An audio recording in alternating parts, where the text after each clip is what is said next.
Kas yra žiedinė ekonomika ir ar jis sukasi žiedu, kurie TikTok trendai naikina motiną gamtą? Kodėl konteineriai spalvoti? Ar tau reikia tiek daug drabužių? Iš kur dingsta 200 gramų maisto kasdien? Į visus šios klausimus ir daugiau atsakysime ir išgirsime šiame reportaže. Šiandien pašnekėsime apie žiedinę ekonomiką, kas tai yra, kodėl tai yra naudinga ir ko mes bandome išvengti, remdamiesi žiedinės ekonomikos principais. Pirmiausia, pradėkime nuo to, kas yra žiedinė ekonomika. Skirtingai nuo imk gamink išmesk, modelio žiedinė ekonomika siekia kiek įmanoma sumažinti atliekų kiekį ir išteklių naudojimą pažangių produktų projektavimu, pakartotinių produktų naudojimu, tai ir taisymu, perdirbimu, darniu vartojimu ir naujoviškais verslo modeliais, kurie pavyzdžiui kaip alternatyvą gaminio įsigijimui siūlo jo nuomos, skolinimo ar dalymosi juo paslaugą.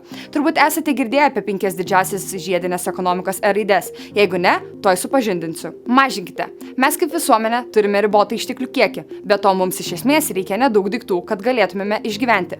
Tai kodėl mes didiname savo vartojimą, jei nei mes kaip vartotojai, nei žemė kaip šaltinis nuo to neturi naudos. Todėl mūsų pasirinkimas turėtų būti aiškus. Mes turime sumažinti savo vartojimą. Tai gali būti pasiekiama bendradarbiaujant ir nuomojant. Vietoj naujų daiktų pirkimo visada turėtume apsvarstyti galimybę jį nuomoti arba paskolinti. Panaudokite pakartotinai. Žiedinė ekonomika grindžiama daiktų projektavimu, kurie turi daugybę naudojimo būdų, keičiant jų pirminę paskirtį arba ne.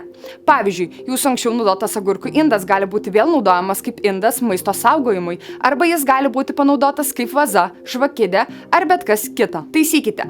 Daiktai sukurti vadovaujantis žiedinės ekonomikos principais yra pagaminti iš medžiagų, kurias galima lengvai taisyti.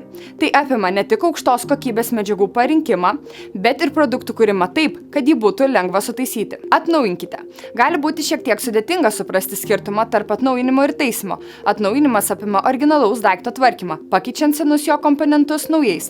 Vienas geriausių pavyzdžių, kaip lengvai galima atnaujinti, yra Vokietijos batų prekės ženklas Birkenstock. Šios šlepetės yra suprojektuotos taip, kad visos jų detalės gali būti lengvai išardomos meistro, tai yra prireikus visi šio bato komponentai gali būti pakeičiami.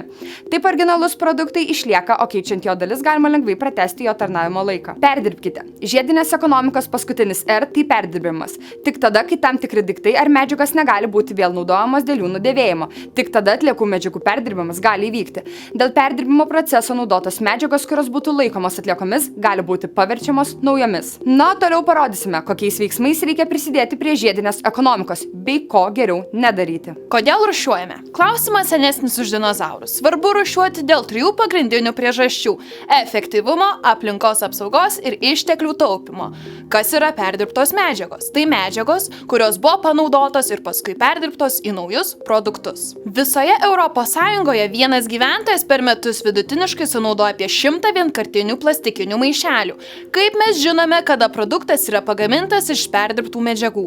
Mobilus ženklas. Tai 3 žalios rodyklės, kurios nurodo, kad produktas ar pakuotė tapę atliekomis gali būti perdirbami. Simbolizuoja visus perdirbimo etapus – surinkimą, perdirbimą bei pakartotinį nupirkimą. Žaliojo taško ženklas tai pakuotės gamintojas rūpinasi aplinkos taršos mažinimu, pakuotės tvarkymo pareigą perima oficiali žaliojo taško organizacija, veikianti kiekvienoje ES valstybėje. Na ir pabaigai pasimokinkime, kodėl konteineriai yra spalvoti. Mėlyni konteineriai paprastai naudojami popieriaus rūšiavimui, juose renkami laikraščiai, kartonai ir kita popierinė medžiaga. Žali konteineriai naudojami stiklo rūšiavimui, juose renkami stiklo buteliai ir indai. Geltoni konteineriai, šie konteineriai dažnai naudojami plastiko rūšiavimui, čia surenkami plastikiniai buteliai, indai ir kiti plastikiniai gaminiai. Juodi konteineriai dažnai skirti bendrosioms atliekoms, čia renkamos atliekos, kurios negali būti perdirbtos ar kurios nepriskiriamos kitų atliekų kategorijoms. Pakalbėkime apie greitąją madą. Kaip žinome, greitoji mada tai nuolatinė naujų stilių pasiūla mažomis kainomis.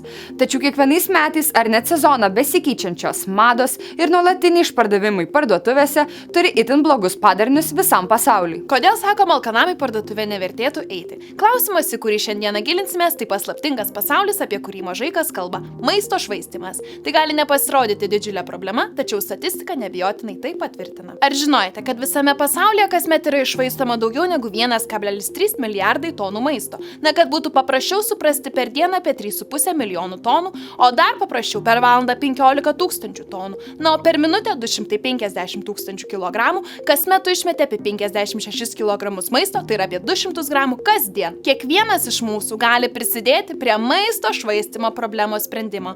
Ir tai yra svarbus žingsnis link tvarios ateities. Nereikia kiekvieną dieną gaminti 4 patiekalų, kol vakarykščiai 5 dar stovi šaldytuve. Ką šiandien veiksi grįžęs namo? Vėl žiūrėsi TikToką, ar būsi išrinktasis ir žiūrėsi Instagram Reelsus? O gal ne tik žiūrėsi, bet ir sukursi ant bangos vaizdo įrašą? Šiuolaikinėme pasaulyje, kuriame greitai plinta naujovės ir technologijos, mes esame supažindinti su begalė prekių ir paslaugų. Mes viską pasiekėme labai greitai, kelių mygtukų paspaudimu. Tačiau taip susidurėme su didelė problema. Mums reikia visko, kas madinga, gražu, bet gal ir ne taip reikalinga. Greita prieiga prie prekių dažnai mus veda prie per didelio vartojimo. Žmonių vartojimo įpročiai turi didelį įtaką žiedinės ekonomikos principams. Žiedinė ekonomika siekia sumažinti atliekų kiekį, išteklių švaistimą ir ekonominį poveikį aplinkai. O vienas iš svarbiausių veiksnių, kurie gali padėti tai pasiekti, yra žmonių vartojimo įpročių pokyčiai. Tokie: buying my partner everything she touches. Really? I can have it? Yeah. Look, it's my favorite fruit and a ukulele. Cool, okay. Oh, this is cute. Well, that's gonna be heavy. Am I getting it? Should I help? We're getting it? Okay, this is fun. bei panašus video, kurie tiesiog pradeda sprogdinti internetą ir visi pradeda atkartoti tai, prisideda prie biologinės įvairovės naikinimo. Dažniausiai jie to net nesupranta, tačiau tas beprasmis vartotojiškumas gali nulemti milžinišką gamtos išteklių naudojimą bei ardo gyvūnų buveinės. Kiekvienas iš jūsų nepasiduodamas tokio tipo tendencijoms jau prisidedate prie mūsų aplinkos tausojimo.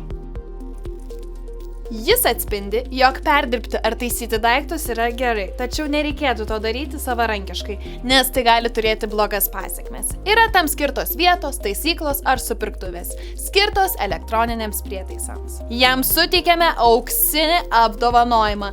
Jis puikiai tinka apibendrinti pabaigai. Pats laikas rinktis žiedinės ekonomikos kelią ir pamiršti apie pasenusį vartojimą. Nepamirškime, kad kiekvienas iš jūsų gali prisidėti prie geresnės ateities, nes joje gyvensime patys. Kada? Jei ne dabar.